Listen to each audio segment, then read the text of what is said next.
అందరికీ నమస్తే. కల్వకుంట్ల చంద్రశేఖరరావు కుటుంబానికి అధికారం దూరమైన తర్వాత ఈ రాష్ట్రంలో ఉన్నటువంటి అన్ని కులాలు అందరూ గుర్తుకొస్తున్నారు. ఇటీవల సిద్దిపేటలో హరీష్ రావు ఏదో మాట్లాడుకుంటా కాంగ్రెస్ పార్టీ ముదిరాజులకు అన్యాయం చేసింది అనేటటువంటి ధోరణిలో ఆయన ఏదో పెద్ద పెద్ద మాటలు మాట్లాడుతున్నాడు. మరి 10 ఏళ్ళు మీరు అధికారంలో ఉండి మరి వాళ్ళు చేసింది ఏంది ఒకసారి తెలుసుకునే ప్రయత్నం చేద్దాం. మా సోదరుడు రెడ్డి శ్రీనివాస్ ముదిరాజు మనతో పాటు ప్రస్తుతం అందుబాటులో ఉన్నాడు. సీను నమస్తే. నమస్తే.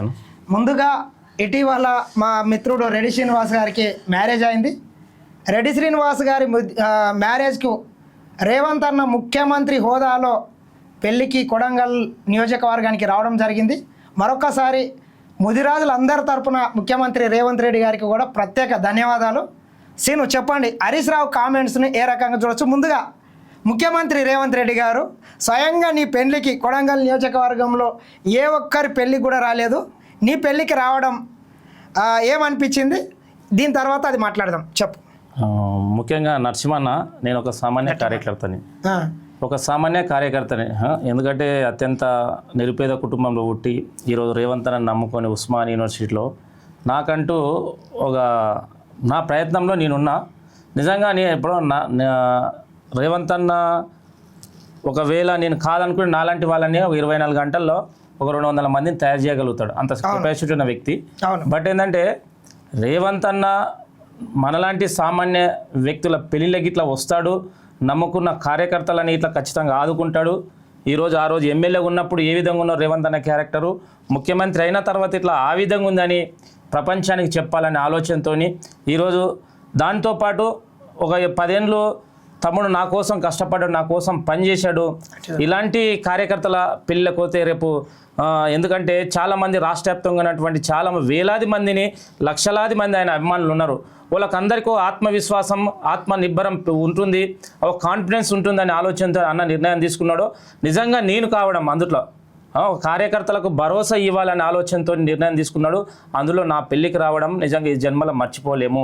ఎందుకంటే ఒక అత్యంత ఈ రాష్ట్రానికి ముఖ్యమంత్రి, ఎందుకంటే మనం సార్ దగ్గర కలిసి 10 ఏళ్ళు ట్రావెలింగ్ చేసినామేం కానీ ఈ రాష్ట్ర ముఖ్యమంత్రి అత్యంత సామాన్య కుటుంబానికి చెందిన నాలాంటి వ్యక్తి పెళ్ళికి రావడం అనేది నిజంగా చాలా గొప్పది, ఈ జన్మలో మరవరానిది.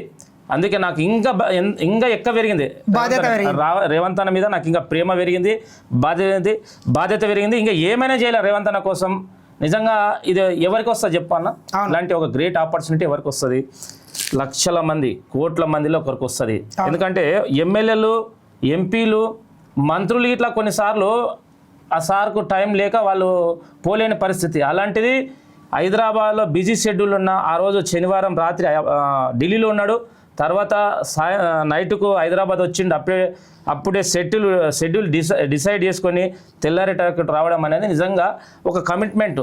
మనం నమ్ముకున్న కార్యకర్తకు భరోసా చేయాలనే ఆలోచనతో వచ్చిండు రేవంత్ అన్నకు. ఇప్పటికెళ్ళి జీవితాంతం నేను బతుకున్న రోజులు రేవంత్ అన్న ఎంటనుంటా. రేవంత్ అన్న కోసమే నేను మాట్లాడతాను. రైట్. హరీష్ రావు కామెంట్స్ని ఏ రకంగా చూడొచ్చు? ముదిరాజుల మీద ఏదో కొత్తగా ప్రేమ పుట్టుకొచ్చినట్లుంది ఆయనకు. ఇప్పుడు ఒక ముదిరాజుగా చెప్పు. అయితే ఏందన్నా, నేను ఇప్పుడు ఇంతకుముందు బీఆర్ఎస్ 10 ఏళ్ళ అడ్మినిస్ట్రేషన్లో ఉంది. ఒక ముదిరాజు బిడ్డగా ఏదైతే హరీష్ రావు కామెంట్స్ ఇట్లా నేను విన్నా, సిద్దిపేటలో మీటింగ్ పెట్టి ముదిరాజులకు బండ ప్రకాష్ని వాళ్ళని అందరూ పిలుచుకొని ముదిరాజులకు తీవ్రమైన అన్యాయం చేస్తుంది కాంగ్రెస్ ప్రభుత్వం అని చెప్పడం జరిగింది. నిజంగా ఏం అన్యాయం చేసింది అని చెప్పలేకపోయాడు. నేను చెప్తున్నా, ఈ 10 ఏళ్ళ అడ్మినిస్ట్రేషన్లో హరీష్ రావు గారు మీరు ఏం చేసిండ్రు? ముదిరాజులను నట్టేట ముంచిండ్రు, ముదిరాజులను నిరుపేద నుండి మరి నిరుపేద వరకు తీసుకుపోయిన ఘనత మీకు దక్కుతుంది. ఏ రోజు ఉద్యమ సమయంలో కావచ్చు, ఎలక్షన్ల సమయంలో కావచ్చు, కేసీఆర్ గారు వచ్చి నిజంగా నేను ఒక ముదిరాజు బిడ్డ పాలు దాగి పెరిగినా వాళ్ళ రుణం తీర్చుకోవాలంటే తక్షణమే బీసీడీ నుండి ఏలోకి మారుస్తా అని చెప్పావు. నీవు ఈరోజు నీ 10 ఏళ్ళు నీవు మమ్మల్ని ఓట్లేసి యంత్రాలుగా మాత్రమే వాడుకున్నావు. ఈరోజు సిద్దిపేట కావచ్చు, సిరిసిల్ల కావచ్చు, గజ్వేల్ కావచ్చు, ఈరోజు దుబ్బాక లాంటి ప్రాంతాల్లో ముదిరాజులు అత్యంత మెజారిటీగా ఉన్న ప్రాంతాల్లో మమ్మల్ని రెచ్చగొట్టి మా కష్టాన్ని వాడుకొని మమ్మల్ని అనేక విధంగా వాడుకొని ఈరోజు మమ్మల్ని కనీసం మాది గొంతమ్మ కోరిక కాదు, ఏదైనా ప్రపంచంలో ఒకే వృత్తిని నమ్ముకున్న వాళ్ళు 2 వర్గాలుగా చీలిపోవడం అనేది తెలంగాణలో ఇదే మాత్రం ఉండొచ్చు. ఎందుకంటే బెస్తవాళ్ళు చేపలు పడతారు, మేము ఇట్లా చేపలు పడతాం. దాదాపు ఈ రాష్ట్రంలో 4700 సొసైటీలు ఉంటే దాదాపు 4,100 సొసైటీలు ముదిరాజులు ఉన్నాయి. కేవలం 600 సొసైటీలు మాత్రమే బెస్త వాళ్ళవే, గంగపుత్ర వాళ్ళవే ఉన్నాయి. కానీ కేసీఆర్ గొప్ప చెప్పిండు, ముదిరాజులకు నేను న్యాయం చేస్తే ఈ రాష్ట్రంలో చాలా బీసీలో పెద్ద జనాభా అని చెప్పిన కేసీఆర్ గారు మమ్మల్ని ఓట్లైన తర్వాత కనీసం మమ్మల్ని మాకు తర్వాత వచ్చిన ఎలక్షన్స్లో ఒక ఎమ్మెల్యే సీటే లేదన్న. మా మీద మీకున్న ద్వేషం అలాంటిది. అంటే ముదిరాజులని పూర్తిగా వాళ్ళకు ఒక ఎమ్మెల్యే సీటే రాదు, ఒక ఎంపీ సీటే రాదు, కనీసం సర్పంచ్ రాదు, చైర్మన్ రాదు అనే దుర్బికితో వ్యవహరించిన తీరు మీది. ఈరోజు గౌరవ ముఖ్యమంత్రి రేవంత్ రెడ్డి గారు ఏదైతే కామారెడ్డి డిక్లరేషన్ ప్రకారమే మా యొక్క జనాభా తేల్చండి, మా జనాభా తేల్చంటే ఈరోజు కులగణన చేసిండు. ఏ కులంలో ఎంతమంది ఉన్నారు, ఎస్సీలు ఎంతమంది ఉన్నారు, బీసీలో ముదిరాలు కావచ్చు, యాదవులు కావచ్చు, కమ్మర్లు కావచ్చు, కుమ్మర్లు కావచ్చు, మిగతా గౌన్లు కావచ్చు, ఎంతమంది జనాభా ఉంది అని ఈ రాష్ట్ర ప్రభుత్వం ఎలాంటి దాపరం లేకుండా బయట పెట్టింది. ఆ జనాభాలో మేము టాప్లు ఉన్నాం కాబట్టి మాకిట్లా ప్రాధాన్యత ఉంది. ఏదో మొట్టమొదటిసారి తెలంగాణ రాష్ట్రంలో ముదిరాజ్ కార్పొరేషన్ ఏర్పాటు చేసింది కాంగ్రెస్ ప్రభుత్వం. దానితో పాటు ఇంతకుముందు ఉన్న ఏదైతే మమ్మల్ని బీసీడీ నుండి ఏలోకి మార్చిన ఘనత కాంగ్రెస్ ప్రభుత్వందే. ఈరోజు కేసీఆర్ లాంటి చాలామంది దుష్టులు పోయి సుప్రీంకోర్టులో వేసి దానికి స్టే తీసుకురావడం జరిగింది. దానితో పాటు ఏదైతే మాకు ఇంతవరకు మంత్రి పదవి లేకుండే గత ప్రభుత్వంలో ఏదో ఉద్యమ నాయకుడు ఈటెల రాజేందర్ ఉండే, ఆయన ఉద్యమ నేపథ్యం చూసించిన మా కమ్యూనిటీని చూసి చేయలేదు. కానీ ఇప్పుడు మొట్టమొదటిసారి ముదిరాజ్ కమ్యూనిటీ బలమైనది అనే ఆలోచనతో ఈరోజు వాకిటి శ్రీహరన్నకు మంత్రి పదవి ఇవ్వడం జరిగింది. దానితో పాటు ఆ రోజు ఆయన ఏదో ఆత్మగౌరవ భవనాలు నిర్మించిండు, అన్ని భవనాలకు పైసలు ఇచ్చిండు. కమ్మర మిగతా యాదవ్ అన్నిటికీ బిల్డింగ్ నిర్మించింది. కానీ మా ముదిరాలకు మాత్రం బిల్డింగ్ ఓన్లీ కేవలం జాగ మాత్రం చూపించింది, కానీ నిర్మాణానికి 5 కోట్లు ఇవ్వలే. ఆ విధంగానే ఆగిపోయింది. ఈరోజు మా వాళ్ళు బొర్ర జ్ఞానేశ్వర అన్న కావచ్చు, అదేవిధంగా వాకిటి శ్రీహరి అన్న కావచ్చు, ఆ స్థలాన్ని పరిశీలించారు. ప్రభుత్వంకి వెళ్ళి 10 కోట్లు తక్షణమే ఈ వారం రోజుల్లో జీవో వస్తుంది. ఈ విధంగా ప్రధానమైన సమస్యల మీద ముదిరాజుల పట్ల ఈ ప్రభుత్వం అనేక విధాలుగా ముందు తీసుకుపోయి ఈరోజు చేపపిల్ల పంపిణీలో అవినీతి జరిగిందని హరీష్ రావు చెప్తున్నాడు. చేపపిల్లల పంపిణీలో అవినీతి జరిగింది మీ ప్రభుత్వంలో. ఎవరైతే కాంట్రాక్టులకు పైసలు లేక దాదాపు 1000 కోట్లు పెండింగ్లో పెట్టింది మీరు. ఈరోజు మా ప్రభుత్వం వచ్చిన తర్వాత 1000 కోట్లు వాళ్ళకైతే కాంట్రాక్ట్ వాళ్ళకి ఇచ్చి మళ్ళీ బడ్జెట్లో దాదాపు 2000 కోట్లు పెట్టి ఈరోజు చేపపిల్లల యొక్క ఉత్పత్తి బ్రహ్మాండంగా జరుగుతుంది. దాదాపు కోట్ల చేపపిల్లలను విలిపించి అనేక చెర్లులా కరెక్ట్ ఇన్ టైంలో వదిలేయడం వల్ల ఈరోజు మత్స్య సంపద వేగంగా పెరుగుతుంది. ఇట్లా అనేక విధాలుగా పనిచేస్తుంటే కేవలం ఆ రోజు ఏదో గుడ్డి గుర్రం పండ్లు దోచినట్ల ఆ రోజేమో ముదిరాల గురించి నువ్వు మాట్లాడలే, నీ గేట్ దగ్గరికి రానియలే, ఉద్యమకారులు లాంటి ఈటెల రాజేంద్ర గేట్ దగ్గరికి రానియలే. ఇలా చాలామంది అవమానించిన నీరు ఈరోజు ముదిరాలకు ఏదో చేస్తామంటే ముదిరాజు సమాజాన్ని నమ్మడానికి సిద్ధంగా లేదు. ఈరోజు బీసీడీ నుండి ఏ అనేది ప్రక్రియ చాలా వేగంగా నడుస్తుంది. గౌరవ ముఖ్యమంత్రికి తెలుసు ముదిరాజు రాష్ట్రంలో ఉన్నటువంటి సంఖ్య ఏంది, వాళ్ళ బలం ఏంది. ఖచ్చితంగా వీళ్ళు ప్రభుత్వాలను చేంజ్ చేసే శక్తి ఉన్నోళ్ళు, మాటిస్తే మాట మీద నిలబడేటోళ్ళు, మాటిస్తే ప్రాణం ఇవ్వడానికి సిద్ధంగా ఉండే క్యారెక్టర్ ఉన్నోళ్ళు. కాబట్టి వీళ్ళకి న్యాయం చేయలే. బీసీ ఏదైతే కామారెడ్డి డిక్లరేషన్ ప్రకారం వాళ్ళకి న్యాయం చేయాలనే ఆలోచన అయితే ఈ రాష్ట్ర ప్రభుత్వం ముఖ్యంగా రేవంత్ రెడ్డి గారికి ఉంది. ఈరోజు చూస్తూ ఉండండి, మీరు ఈ విధంగా ఎన్ని విమర్శలు చేసినా మాకు ప్లస్ అవుతుంది, ముఖ్యమంత్రి దృష్టికి పోతుంది. అది ఇట్లా వాళ్ళు ఏమైనా రెటిఫై చేసుకుంటారు, త్వరలో పని జరుగుతుంది. మీరు ఈ విధంగా గారెడి మాటలు చెప్తే ఇంకోటి బాధ ఏంటంటే బండా ప్రకాష్ ఉన్నాడు ఆ వేదిక మీద. బండా ప్రకాష్ గారు ముదిరాజు సమాజం గురించి సంపూర్ణంగా తెలిసిన వ్యక్తి. ఈరోజు ఏదో హరీష్ రావు ఒక తెలివక మాట్లాడారు, రాజకీయంతో మాట్లాడాడో ఆయన పక్కకెడదాం. సో బండా ప్రకాష్ గారికి ఇట్లా ఈ జాతిలో సమస్యలను సంపూర్ణంగా తెలిసిన వ్యక్తి బండా ప్రకాష్ గారు. మీరు ఇట్లా అట్లా మాట్లాడడం అనేది చాలా బాధాకరం. మీరు రాజకీయంగా మీ ఉనికి కోసం మాట్లాడతామంటే మాట్లాడాను, కానీ కేవలం ముదిరాజ్ సమాజాన్ని తప్పుదో బట్టే ఈ ప్రకటనలు అనేది చాలా బాధాకరం.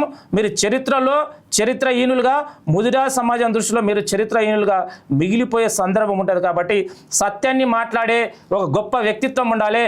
ఇలా ఏం చేసింది 10 ఏళ్ళకెళ్ళి మీకు అవకాశం ఇచ్చిందంటే కేవలం ముదిరాజుల బలం చూసే మీకు ఏదో డిప్యూటీ చైర్మన్ ఇచ్చింది, రాజ్యసభ సభ్యుని చేసింది.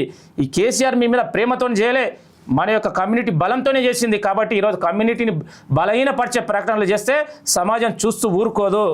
ప్రాంతేతరుడు మోసం చేస్తే ప్రాంతం నుండి తరిమి కొడతాం, ప్రాంతం వాడే మోసం చేస్తే ఈ ప్రాంతంలోనే పాతట పెడతాం అని కాలోజీ మాటలను గుర్తు చేస్తున్నాం. మళ్ళీ ఈరోజు జాతివాడు మోసం చేస్తే జాతి నుండి తరిమి కొడతాం.